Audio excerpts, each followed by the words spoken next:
오늘 우리들이 나눌 말씀은 사도신경 강의 가운데에 드디어 우리들이 성령을 믿사오며 성령을 믿나이다 라는 제목으로 성령에 대한 부분을 나누게 될 것입니다.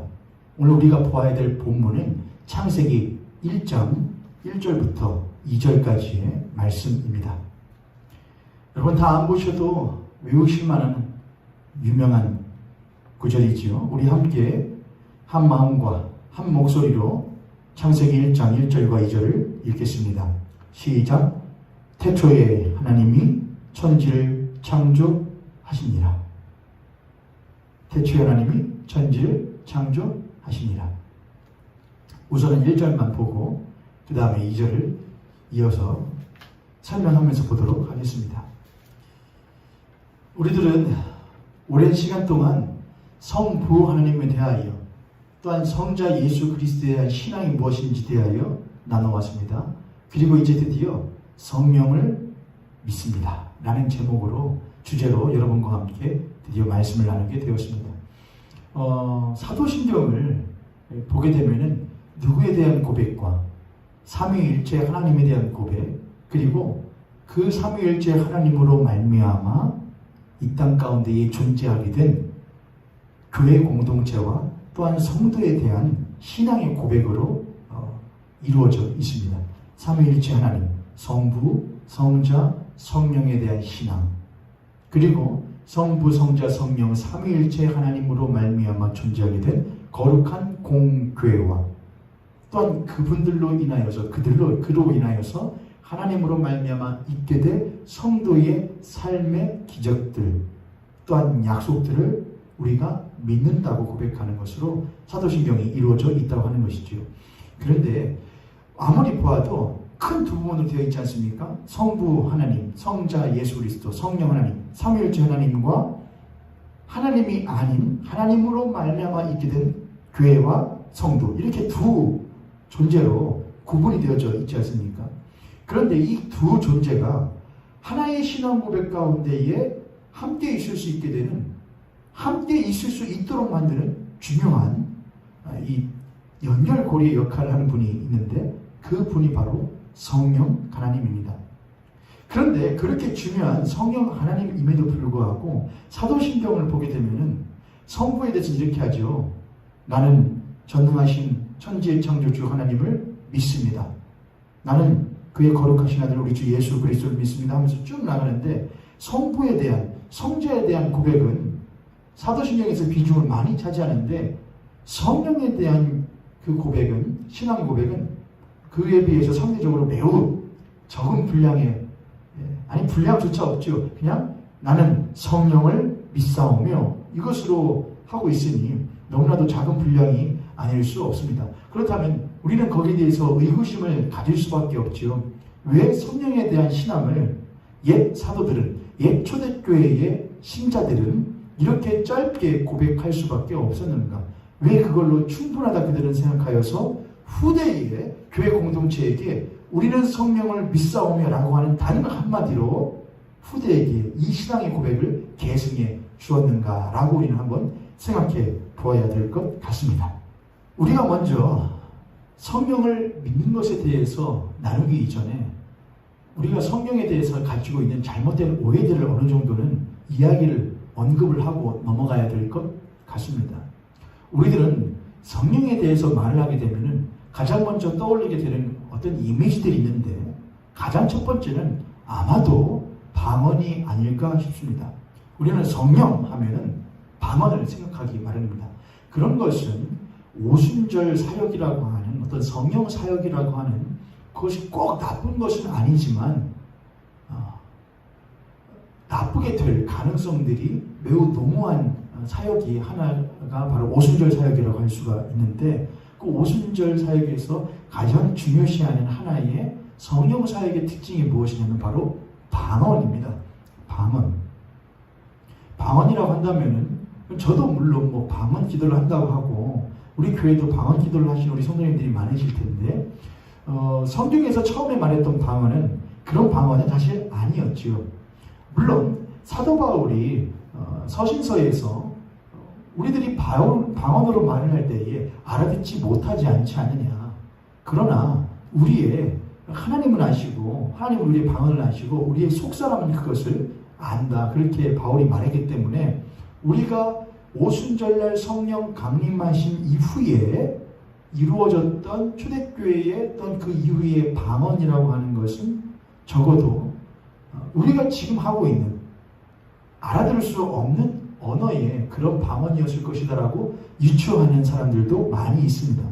물론 그런 것도 철저하게 무시하거나 부정해 버릴 수는 없는 이야기입니다.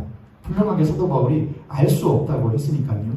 그러나 우리는 한 가지 방언에 대해서 먼저 우리는 항상 이렇게 해야 됩니다.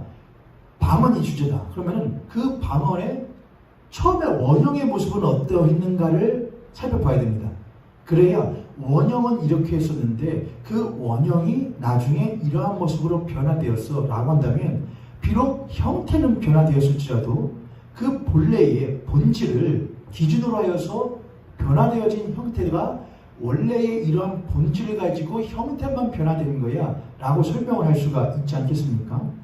그렇기 때문에 초대교회의 바울이 서신서에서 말하던 우리가 알아들을 수 없는 언어로서의 방언이 혹 있다고 할지라도 우리는 그보다 먼저 방언의 사건이 있었던 오순절날 마가의 다락방에 성령이 강림하실 때에 등장했었던 방언을 먼저 살펴보아야 됩니다. 왜냐하면 그것이 가장 먼저 성경에 등장하는 방언이기 때문에 그렇습니다.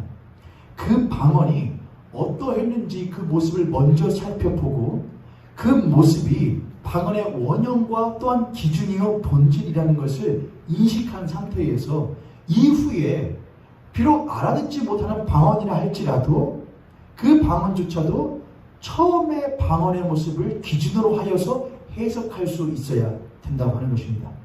이해되셨지요? 자, 그렇다면은 지금 제가 성령에 대한 오해를 먼저 짚고 넘어가기 위해서 지금 방언을 말하고 있습니다.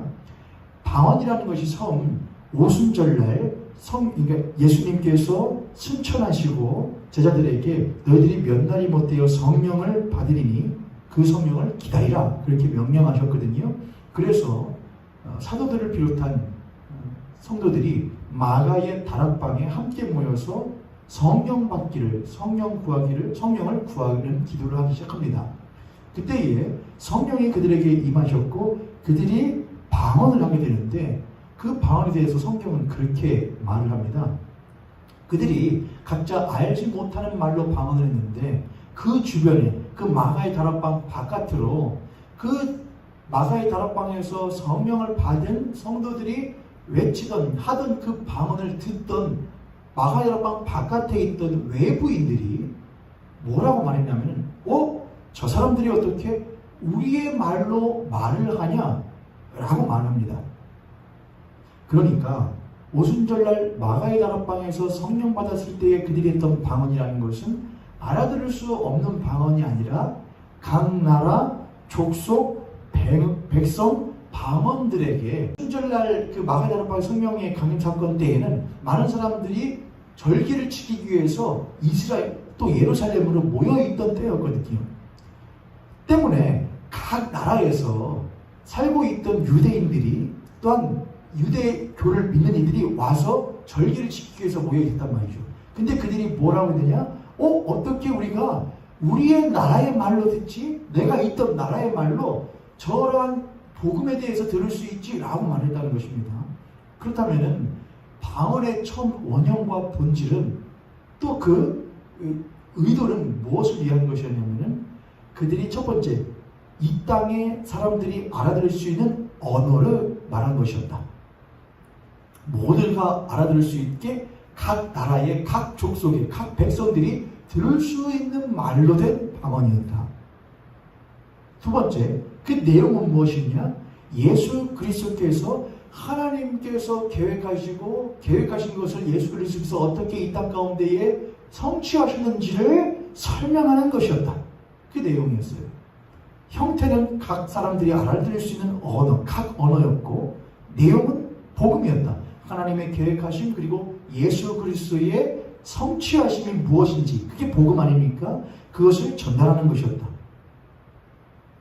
의도가 뭐예요, 여러분? 의도는 명백하게 그들로 하여금 하나님의 뜻과 하나님의 섭리와 예수 그리스도로 말미암아 구원받는 것이 무엇인지를 알리고자 하는 의도였다고 하는 것이지요. 근데 이것이 무엇 임하실 때에? 성령이 임하실 때에 일어났다고 하는 것입니다. 그렇다면 성령께서 하시는 일이라고 하는 것은 무엇이냐? 모든 이 땅에 있는 사람들에게, 각 나라, 족속, 백성들에게 하나님께서 계획하시고 성자께서 성취하신 그 놀라우신 복음의 구원의 역사를 그들에게 알리고 그들로 하여금 믿게끔 하고 그들로 하여금 적용하게끔 하는 일을 성령께서 하신다는 것이죠. 이해되셨죠, 여러분? 그게 성령께서 역사하신 일이고 성령께서 주시는 방언의 처음의 모습이었다고 하는 것입니다. 그렇다면 그 이후에 서신서에서, 바울의 서신서에서 등장하는 그런 방언의 모습들이 혹 우리가 알아들을 수 없는 것이라고 할지라도 그 방언의 의도와 목적과 내용이라는 것은 변하지 않는다? 변하지 않는다고 하는 것입니다. 할렐루야. 예. 우리가 비록 알아듣지 못하는 방언으로 우리가 혹 한다고 할지라도 그 방언의 내용이라고 하는 것은 내 개인으로 적용하자면은 하나님께서 나에게 계획하신 바와 또한 예수 그리스도께서 그 계획을 나에게 이루시기 위하여 행하신 거룩하신 일들과 또한 그것을 나에게 적용시키시기 위하여 성령께서 나에게 그 말씀을 일깨우시는 일, 하나님을 알게 하시고 예수 그리스도를 다시금 깊이 깨닫게 하시며 또한 말씀을 통하여 나를 더욱더 깊이 이끌고 가시는 그 일을 성령께서 나에게 행하신다는 거예요. 이해되셨습니까, 여러분? 네. 그렇게 성령께서는 우리들에게 복음이라는 것을 적용케 하시는 일로서 우리들에게 역사하시며 그의 하나의 일로서 하신 일이 방언이라고 하는 것입니다. 그러면 방언이라는 것을 내 개인적인 어떤 개인사가 있어요, 여러분. 그럼 어떤 개인사가 있을 때에 어떤 송사가 걸려있거나 돈의 문제가 걸려있거나 어떤 사람들과의 문제가 있거나 그런 것들이 있어요. 그럴 때 우리들이 막 방언으로 기도하지 않습니까? 그럼 그런 것들이 우리들에게 영향이 있을까요? 없을까요? 영향이 없다고 할 수는 없지요. 내가 만약 비록 알아듣지 못하는 방언으로 할지라도 그것을 하도록 하시는 성령께서 내 안에 계신다. 근데 그 성령께서 행하시고자 하시는 것은 내 개인적인 어떤 송사나 어려움이나 문제나 그런 것들을 해결하는 것보다도 나로 하여금 그러한 여러 가지 삶의 굴곡들과 문제들 속에서 하나님께서 계획하시고 성자께서 성취하신 것이 무엇이며 그것들을 나로 하여금 어떻게 예수 그리스도를 그러한 예수를 따르며 닮아가는 삶으로서 인도하신지를 나에게 무엇하게끔 깨닫게끔 하신 일을 성령께서 하신다고 내가 믿고 내가 인지하고 알지 못하는 방언을 한다고 한다면은 그건 내 개인에게 유익이 될 수 있겠죠.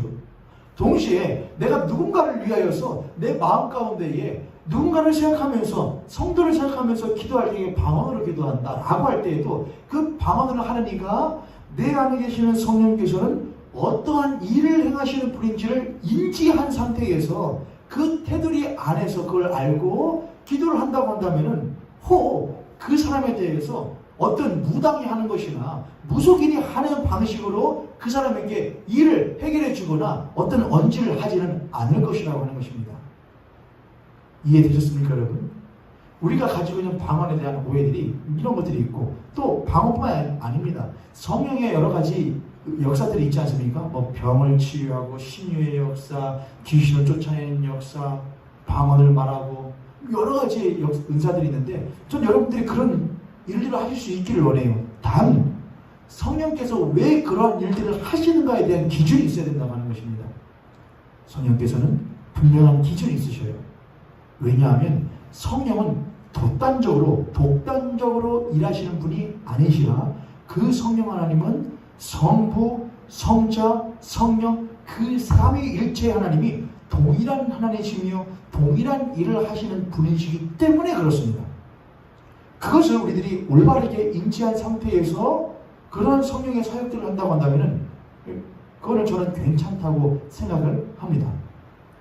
물론 성령 사역을 하다 보면 놀라운 기적들의 일과 또 사람들이 이해할 수 없는 일들이 일어날 수도 있기 때문에 그 사건 자체에 매몰되어 버리기가 쉽지만 그렇게 하지 않기 위하여서 성령의 사역을 하시는 이들은 항상 무엇을 해야 됩니까? 항상 교회 공동체 안에서 자신의 사역이 올바른 것인지, 또한 말씀 안에서 말씀을 가르치는 이 안에서 이것이 참으로 올바른 것인지에 대한 점검을 받는 일이, 그것은 겸손함이 없으면 안 되는 것이죠. 그래서 성령의 사역을 하는 이들에게 꼭 필요한 것이 사실 겸손입니다. 또한 말씀을 아는 것이죠. 그런데 대개 성령의 사역을 하시는 분들이 겸손하기가 쉽지가 않습니다.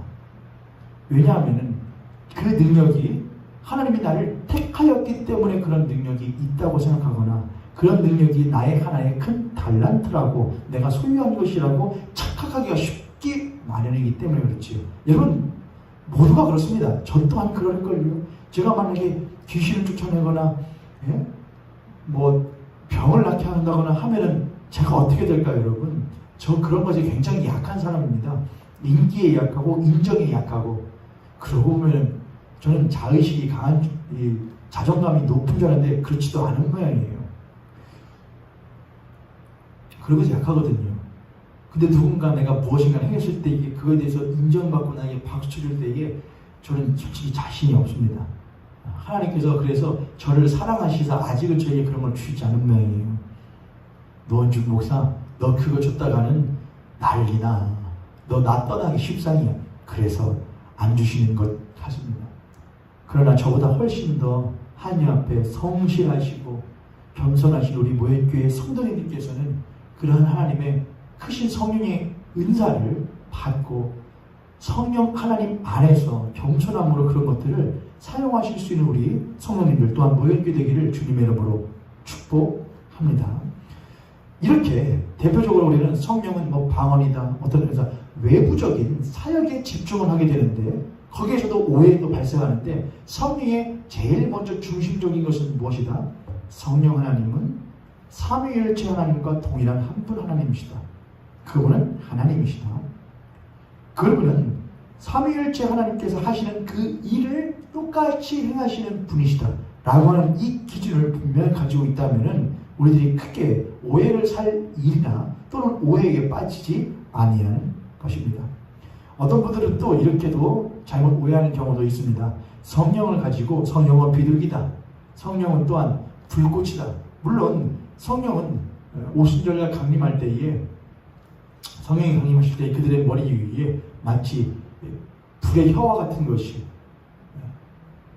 그러니까 불의 혀라고 하는 것은 불꽃이 이렇게 활활 타오를 때 움직이지 않습니까? 그런 형상을 불의 혀라고 표현을 했는데, 이렇게 보여지는 것으로 해서 나타났다라고 합니다. 물론 영 안이, 영적인 눈이 띄어지면은 우리의 물질적인 것이 아닌 영적인 것을 볼 수 있는 눈이 띄어진다고 한다면은 우리가 그런 것들을 볼 수도 있겠지요. 다만 성령을 비둘기로 표현하는 것은 무리가 있습니다. 성령이 비둘기같이 내려오셨다고 하는 것은, 그것은 하나의 은유적인 표현입니다. 성령님은 비둘기가 아닙니다. 성령님은 거룩하신 하나님, 그분 자체이신 것이지요.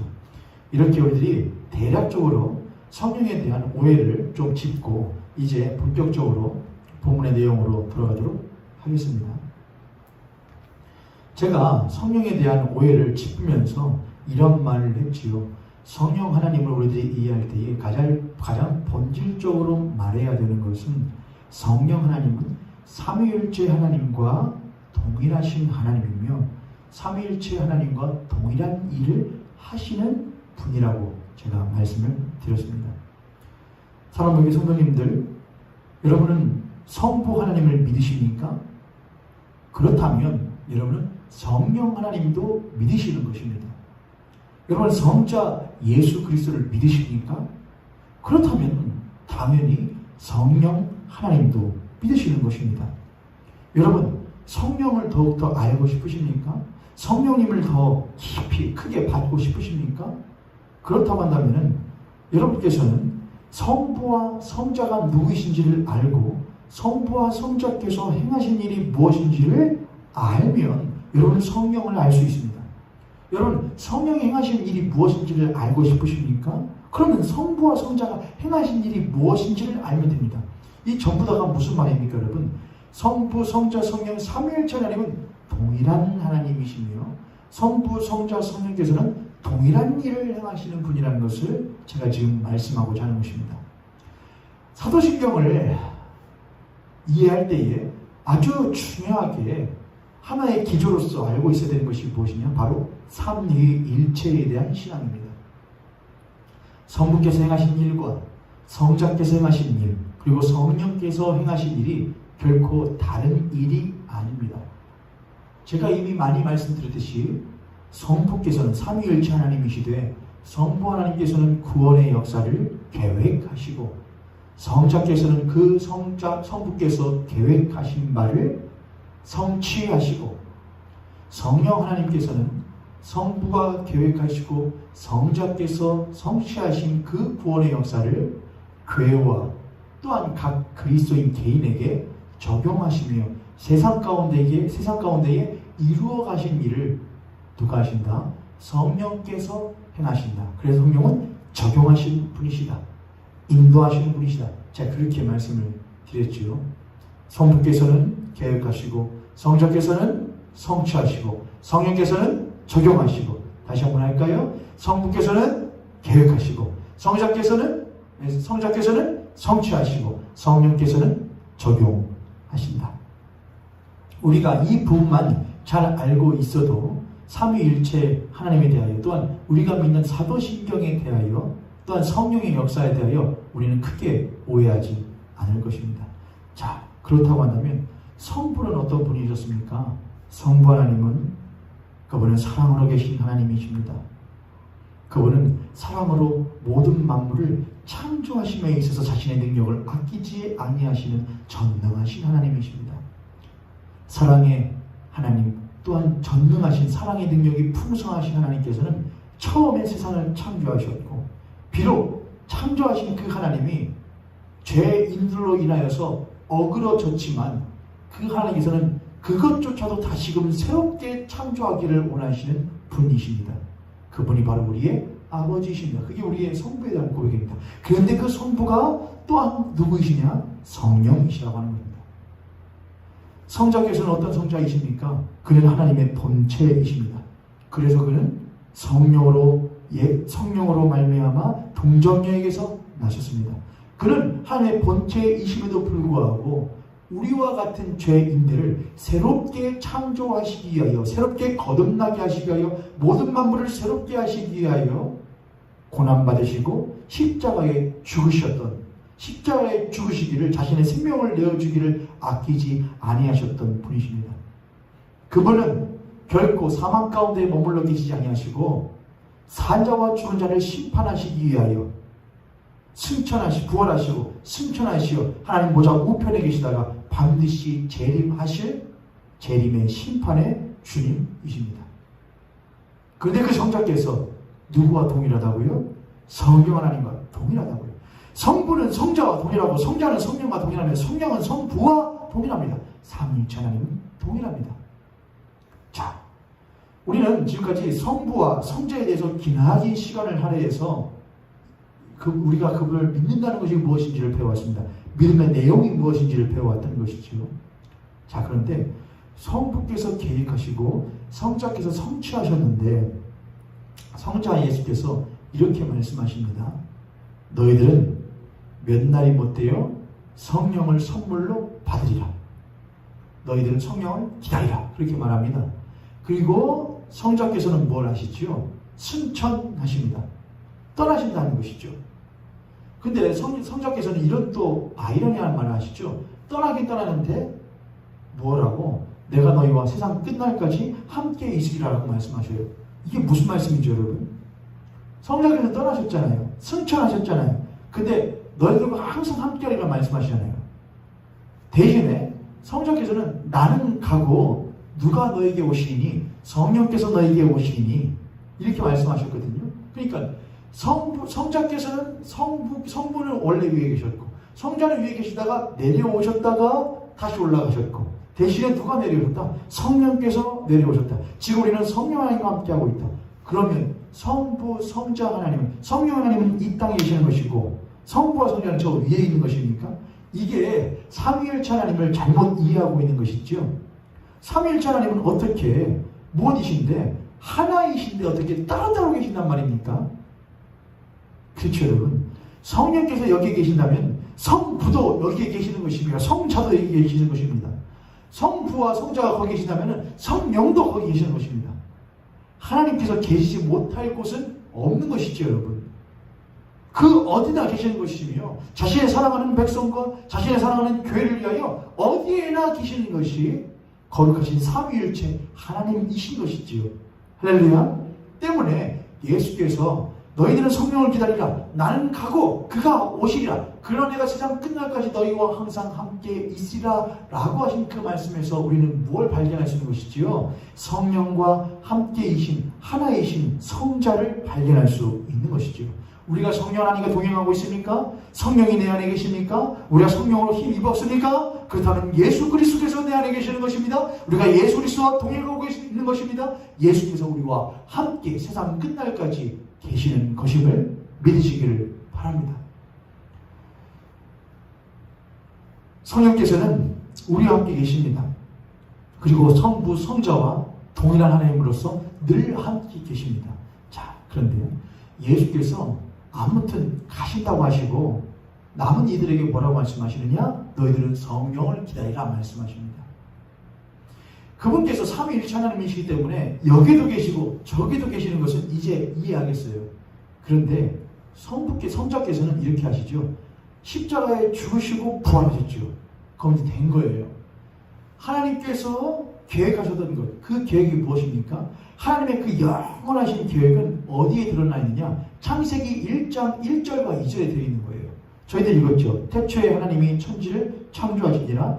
땅이 혼돈하고 공허하며 흑암의 깊음이 있고 하나님의 신은 하나님의 성령은 하나님의 영은 수면 위에 운행하시더라. 그렇게 하죠. 그게 창세기 1장 1, 2절이에요. 성경의 처음이에요. 그런데 이미 창세기 강의를 들으신 분들은 아시겠지만 하나님의 이 태초에 이 세상을 창세기 1장 1절의 태초에하고 요한복음 1장 1절의 태초에는 다른 의미입니다, 여러분. 다른 의미예요. 요한복음 1장 1절의 태초에가 훨씬 더 이전의 태초예요. 그건 처음이에요. 하나님만이 아시는 그때예요. 그러나 창세기 1장 1절의 태초는 뭘 말하느냐? 세상이 지음받을 때의 태초예요. 이해되셨습니까, 여러분? 자, 그러면은 창세기 1장 1절의 그 태초에서 여러분 창세기 강의 때 이미 들으셨지만 그 태초의 안에는 그 베레시트 안에는 하나님의 계획이 이미 들어가 있어요. 그게 뭐였죠, 여러분? 그게 하나님께서 그 아들 예수 그리스도를 모든 만물의 머리로 삼으시겠다고 하는 계획이 담겨져 있죠. 자, 하나님은 성부 하나님께서는 이미 예수 그리스도로 말미암아 모든 만물을 그 예수 그리스도 안에서 구원하실 것을 이미 계획하시고 뭘 하셨다는 거예요. 그러면은 창조를 하셨다는 것이죠. 하나님은 창조하셔요. 근데 그 창조 안에 뭐가 하시느냐? 하나님의 창조는 완전해요. 하나님의 창조는 완전해요. 단 그 하나님의 창조의 완전함에 끼지 못하는 존재가 있는데 그게 무엇이냐? 전적으로 하나님만을 신뢰하지 못하고 하나님만을 따르지 못하는 인간이에요. 피조물이에요. 그 인간의 그 연약함과 그 죄성으로 말미암아 하나님의 그 창조가 무엇하게 되냐? 어그러지지요. 그런 하나님은 야 어그러졌으니까 그냥 끝내버리자 하고서 그 일을 도중에 끝내지 않으셔요. 왜요? 하나님은 이미 요한복음 1장 1절에 그렇게 쓰여있지 않습니까? 태초에 말씀이 계시니라. 이 말씀이 하나님과 함께 있으니 이 말씀은 곧 하나님이시니라. 그렇죠. 태초에 말씀이 계시니라. 그런데 이 말씀이 하나님과 함께 계시다가 우리에게 오셨다는 거예요. 그 말씀이 우리에게 오셔서 그 육신이 되셔 우리 가운데, 육신이 우리 가운데에 오셨다는 거예요.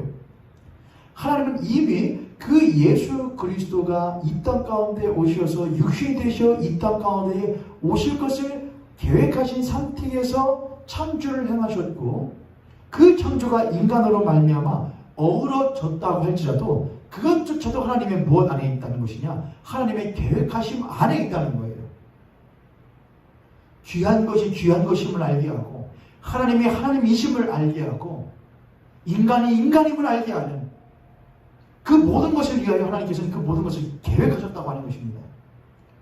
때문에 하나님께서는 그 창조의 어그러짐을 다시금 하나님만이 못하시기에 사랑이신 하나님께서 그 어그러진 창조를 다시금 하나님의 전적인 전능하심으로 새롭게 창조를 하십니다. 누구 안에서? 예수 그리스도 안에서요. 예수 그리스도 안에서. 그래서 창세기 1장 1절에 보면은 태초에 하나님이 천지를 창조하시니라. 땅이, 그 땅이라고 말하는 것은 죄로 인하여서 어그러지고 생명이 없는 상태의 세상을 말을 합니다. 그 땅은, 그런 세상은 혼돈하고 공허하며 흑암이 깊은 위에 있다고 성경이 말하죠. 그런데 중요하게도 그렇게 죽음으로 사망으로 그 사망의 물로 둘러 덮여져 있는 그 세상을 하나님의 신이, 하나님의 성령이 운행하시더라. 그 운행이라는 것을 제가 뭐라고 그랬죠? 라카프라고 했죠.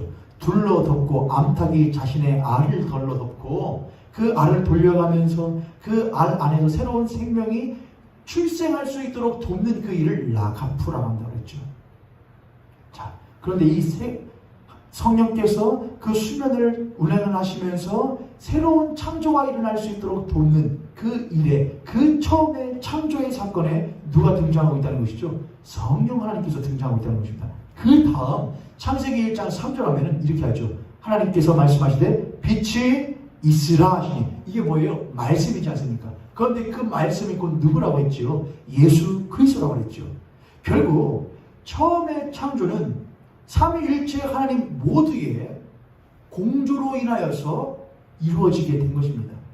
삼위일체 하나님께서는 처음부터 함께 역사하시고 함께 동일한 목적을 가지고 사역을 하고 계셨다고 하는 것이죠. 성부께서는 태초부터 계획하시고 성자께서는 실행하시죠. 그분이 말씀이시기 때문에 빛, 어둠, 모든 것들을 성자께서 성취하시죠. 그리고 성령께서는 그것들이 이 죽음으로 둘러 덮여진 이 땅에 적용되어질 수 있도록 성령께서는 운행을 하시는 것이죠. 할렐루야. 그 일을 지금도 성령께서는 못하시냐? 하신다는 거예요. 자, 여기까지 이해하시고 다시 돌아오면은 보세요. 사도신경 강의에 보면, 사도신경에 보면 성부에 대한 신앙과 성자에 대한 신앙이 있어요. 근데 성부에 대한 신앙을 가만히 보면 뭘 알 수가 있죠? 그분은 창조하신다. 사랑이 크신 자신의 전능하심으로 하나님은 창조하신다. 근데 그 창조는 처음의 창조에만 국한되는 것이 아니라 예수 그리스도로 말미암은 새로운 창조에도 적용되어진다 라고 하는 것이었죠. 두 번째, 예수 그리스도께서는 그런 새로운 창조를 위하여 이미 첫째 창조를 지나갔잖아요. 그런데 하나님께서 계획하시는 예수 그리스도로 말미암는 새로운 창조, 예수 그리스도로 말미암아 하나님의 백성과 하나님의 나라가, 하나님의 교회가 이 땅 가운데에 세워지게 되는, 하나님의 사람이 태어나게 되는, 하나님의 거듭난 예수 그리스도의 제자가 이 땅 가운데에 세워지도록 만드는 새로운 창조가 누구로 말미암아 예수 그리스도의 말씀이 육신이 되시는 성육신하시는 강생의 사건과 그분의 고난받으심의 수치당하심의 사건과 그분의 부활하심과 승천하심, 그 모든 것으로 말미암아 성취되었다는 것이죠. 무엇이요? 새 창조예요. 근데 그 새 창조는 완전히 다 이루어진 거예요. 다만 무엇하냐? 이 새로운 창조를 적용시킬 수 있는, 붙여줄 수 있는 이가 계셔야 돼요. 그게 누구시냐? 바로 성령 하나님이라는 거예요. 그래서 성부 성자에 대한 고백과 그 뒤에 공교회와 성도의 교제와 그 성도의 삶 가운데 일어나는 모든 역사들, 그 역사들이 둘로 나누어져 있는데 그 사이를 이어주는 연결고리와 다리의 역할을 하시는 분이 누구시냐? 바로 성령이시라는 거예요. 할렐루야. 성령이 그 붙여주는 역할을 누가 하시는 것이냐? 성령께서 하신단 말이에요. 이렇게 한번 예를 들어볼까요? 우리가 교회를 말할 때에 이렇게 말합니다. 교회는 주 예수 그리스도의 몸이라 그렇게 합니다. 예수 그리스도는 교회의 머리시라 그렇게 합니다. 그런데 제가 한번 이런 예를 든 적이 있었죠. 이 땅에는 모든 사람들이 다 거꾸리들이라고요. 다들 머리 없이 살아간다고요. 머리를 어디에 붙이고 세상에 붙이고 살아간다고요. 거꾸로 세상에 붙이고 살아간다고요. 머리가 자신의 주이고 세상이 자신의 삶이 다인 줄 알며 착각하며 거꾸로의 삶을 살아간다고요. 그런데 그랬던 사람을 하나님께서는 그런 사람을 다시금 세우시고 그 머리가 예수 그리스도로 붙임받도록 계획하시고 성자께서는 그러한 성부의 계획하심을 충실히 무엇하시어 받아들이시어 무엇하시고 강생하시고 죽으시고 부활하심으로 말미암아 친히 그들의 머리가 되실 준비를 하시었고 이제는 그를 붙들어서 인도하여 예수 그리스도가 머리 되도록 만드시는 그 일을 누가 하시느냐? 성령께서 하신다는 거예요. 할렐루야. 그래서 우리가 예수 그리스도를 믿게 되는 것은 누구의 역사요? 성령의 역사요. 초대교회가 세워지게 되는 것도 누구의 역사요? 성령의 역사요. 모del교회가 세워지게 되는 것도 누구의 역사요? 성령의 역사요. 여러분의 삶이 그리스도인으로서의 삶으로서 살아가게 되는 것 또한 누구의 역사요? 성령의 역사라고 하는 것입니다. 할렐루야. 할렐루야. 여러분과 저는 성령으로 말미암아 예수 그리스도와 못하게 되어진 붙임받게 된 존재라고 하는 것을 여러분 잊지 마시기를 바랍니다. 그 성령께서는 그러한 다리의 역할을, 연결고리 역할을 하시는 분이시기 때문에 매우 중요한 분이시라는 것이죠. 그런데도 불구하고 사도신경에서는 나는 성령을 믿사오며 라고 하는 그 고백 하나로 한다는 거예요. 자, 이거는 우리가 과거에 초대교회가 세워져서 사도들이 처음으로 교회를 세우고 그것이 300여 년에 사도신경이 아예 꽝꽝꽝 이것이 우리들의 신앙이야 라고 고백되던 불과 예수 그리스도께서 계셨던 이후로 300여 년 안에서의 삶을 우리들이 한번 생각해 볼 필요가 있어요. 그때로 돌아갈 필요가 있습니다. 사도들은 뭘 경험했느냐? 사도들은 성자께서 육신이 되시어 자신들과 함께 계시던 것을 경험했던 사람들이었어요. 또한 사도들은 뭘 경험했냐면 그 성자께서 가시고 약속하신 그 성령을 받은 자들이었어요. 그런데 그 사도들이 성령을 딱 받고 보니까 그 성령께서 하시고자 하시는 일이 명확해요. 그 예수의 영이라는 성령께서 행하시고자 하시는 뜻과 의도가 무엇인지가 명확한 거예요. 그것은 그 사도들이 경험한 바 자신의 주이신 예수 그리스도를 깊이 알게 하고 자신에게 그리스도인과 교회에게 허락하신 하나님의 크신 뜻이 무엇인지를 깨닫게끔 만들며 이 세상 가운데에 하나님의 뜻을 벗어난 이 세상에 임할 진노가 무엇인지를 또한 철저하게 깨닫게 하고 그런 세상을 향하여서 하나님이 계획하신 바와 성자로 말미암아 성취되어진 그 위대한 구원의 역사를 전하는 일이 얼마나 값어치 있는 일인지를 깨닫게 하는 일에 누가 역사하시느냐? 성령께서 역사하신다는 것을 초대교회에 또한 12사도들은 뼈저리게 알았던 거예요. 그들은 성령의 불을 받고 바로 베드로가 창문을 열어버리고 했던 말이 무엇이냐? 예수를 믿으라는 것이거든요. 너희들의 그 예수는 하나님께서 처음부터 계획하시고 준비하시고 우리들의 선조들을 통하여서 말씀하셨던 그 예수가 바로 하나님의 약속을 성취하실 분이시다. 그 예수를 믿으라 라고 하는 말을 성령 바꾸서 해버렸거든요. 그들은 그렇게 목숨 걸고 그걸 전했거든요. 성령의 힘 입어서. 그렇게 빌립은 성령의 힘 입어서 이쪽 가자 저쪽 가자 쓰임을 받았거든요. 바울은 그렇게 예수의 영에 힘 입어서 갈까 가지 말까를 인도함을 받았거든요. 그래서 그들에게는 성령을 믿습니다 라는 고백을 할 때에 그들은 다 공통적으로 공감하는 거예요. 나는 사도들이 초대교회에 나는 성령을 믿습니다 라고 말하는 것은 나는 성부께서 나를 계획하시고 나를 처음부터 부르시고 나를 택하시고 나를 구원하시기로 작정하신 것을 나는 믿습니다 라는 고백이 성령을 믿사오며 라는 고백 안에 들어가 있는 것이요. 나는 성령을 믿습니다 라고 할 때에 나는 나의 구 예수 나의 구주이신 예수 그리스도께서 나를 위하여 육신이 되시며 나를 위하여 고난받으시며 나를 위하여 십자가에 죽으시며 나를 위하여 부활하시며 나를 위하여 승천하시며 다시 오실 것을 나는 믿습니다. 나는 세상 끝날까지 그분의 증인으로서의 삶을 살 것입니다 라고 하는 것에 대한 고백이었다는 것이죠. 그게 바로 성령을 믿습니다라는 고백 안에 동일하게 들어가 있었다고 하는 것입니다. 할렐루야. 그러면 이제는 그 사도들이 했던 신앙의 고백을 오늘날에 저와 여러분이 하고 있지 않습니까? 우리는 성령을 믿습니다. 나는 성령을 믿나이다 라고 할 때에 그 성령을 믿는다는 것은 곧 여러분과 저를 하나님이 태초부터 택하셨다고 하는 것, 자신의 자녀 삼으시기로 택하셨다는 것에 대한 고백이요. 우리는 예수 그리스도로 말미암아 거듭난 새로운 피조물이며 새로운 창조된 자들이며 우리는 그러한 예수 그리스도의 위대한 역사를 나에게 날마다 전하며 나 스스로에게 나는 하나님의 귀한 존재요, 난 택함받은 자요, 난 예수 그리스도께서 목숨 버티고 목숨 바쳐 구원하신 거룩한 존재다. 나는 그러므로 예수 그리스도를 위하여 살아갈 존재이며 예수 그리스도의 몸된 교회의 한 존재로서 성실하고 겸손하게 살아갈 그리스도인이다. 나는 예수의 제자다라고 하는 고백이라는 것이죠. 나는 예수께서 다시 오실 것을 믿으며 난 그 예수 그리스도의 증인으로서의 삶을 사는 것이 마땅한 자입니다 라는 것이 바로 나는 성령을 믿나이다 라고 고백하는 저와 여러분의 신앙의 고백이 되어야 된다는 것입니다.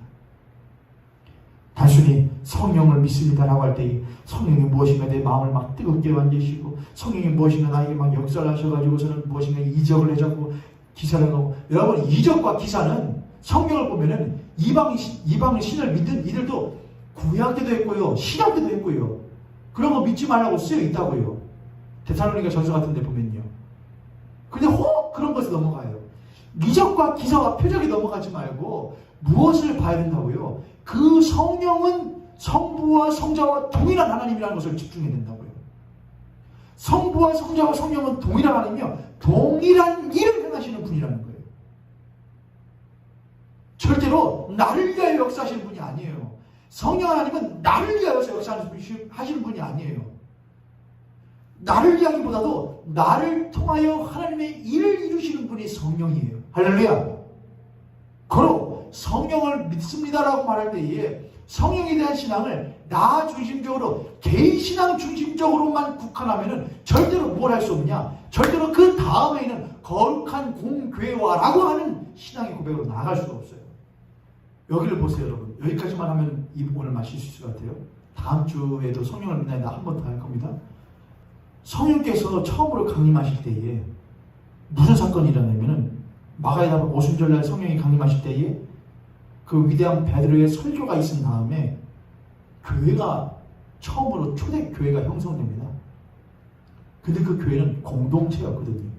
그리고 그 공동체 안에서는 무엇이 있었냐면 하나님이 원하셨던 영원한 사귐의 모습이 초대교회에 있게 됩니다. 우리가 사도신경에서 거룩한 공교회와 이렇게 하죠. 그 교회는 모연교회만을 말하는 것이 아니라 모연교회 안에는 여러분 이 자리에 우리 교회 안에 있는 모든 성도님들 한 사람 한 사람들이 하나님의 몸된 교회예요. 그렇죠. 근데 우리는 한 사람 한 사람이 내 신앙만 챙기는 것은 공교회가 아니에요. 공교회가 아니라고요. 내 신앙만 챙기는 것은 공교회가 아니에요. 신앙인에 있어서 개인주의적인 신앙은 그건 신앙이 아니에요. 혹 개인적인 성향 때문에 개인주의적인 모습으로 비추어 즐긴 것은 모르겠어요. 그럴 수도 있겠지만은 본질적으로는 알고 있어야 된다고요. 신앙이라는 것은 절대로 개인주의적인 신앙은 없다고요. 나 한 사람 한 사람이 거룩한 하나님의 몸된 교회인, 예수 그리스도의 몸된 교회인 동시에 우리 모두가 함께 예수 그리스도의 거룩한 공교회라고요. 또한 그렇게 모여진 이 거룩한 공교회로서의 모연교회와 또한 옆에 있는 교회, 저 위에 있는 교회, 저쪽에 있는 교회 모두 이 사이에 있는 모든 교회가 하나님의 몸된 공교회라는 것을 믿는 것이 우리들의 신앙이에요. 할렐루야. 그래서 개인주의적인 신앙은 진정한 신앙이 아니요 개교회주의적인 신앙은 거룩한 참된 신앙이 아니라고 하는 것입니다. 누가 이것을 원하지 않는다는 것이죠? 성령께서 이것을 원하지 않으신다는 거예요. 성령은 무엇 하시는 분이냐? 하나 되게 하시는 분이에요. 성령은 연합하게 하시는 분이에요. 성령은 몸된 각자의 교회를 끌어모아서 예수 그리스도라고 하는 한 분이신 머리에 그 몸을 붙여 적용케 하시는 분이 성령 하나님의 역할이신 줄 믿으시길 바랍니다. 할렐루야. 그러니 성령이 얼마나 중요하냐고요. 다시 한번 정리해요. 성령을 믿사오며라고 해서 앞에 있는 성부와 성자에 대한 모든 것의 신앙의 고백이 이 성령을 믿사오며 안에 다 함축되어져 있는 거예요. 성령은 성부 성자와 동일한 삼위일체의 하나님이시며 그분과 동일한 사역을 하시는 분이 성령 하나님이시다. 성령을 믿고 싶으면 성부와 성자를 믿는 것이다. 성부와 성자를 믿으면 성령을 믿는 것이다. 성령께서 하시는 일이 궁금하거든 성부와 성자가 행하시는 일들을 성경을 통하여 보면 안다 이거예요. 성령이 행하시는 일이 무엇을 통하여 드러나냐? 교회를 통하여 드러난다는 거예요. 성령은 교회를 세우시고 교회를 이루시고 교회를 통하여 역사하시는 분이 바로 성령 하나님이시라고 하는 것입니다. 사랑하는 교회 성도님들, 성령을 믿으십니까? 성령은 여러분을 위하여 일하시고 동시에 여러분을 통하여 하나님을 위하여 일하셔요. 여러분으로 말미암아 여러분께서 우리가 하나님을 위하여 일하도록 만드셔요. 예수 그리스도로 말미암아 살도록 만드셔요. 할렐루야. 동시에 성령께서는 우리로 하여금 하나님의 뜻이 있는 이 세상을 위하여 살도록 만드셔요. 할렐루야. 그게 바로 거룩한 공교회, 성령을 믿는 거룩한 공교회의 모습인 줄 믿으시기를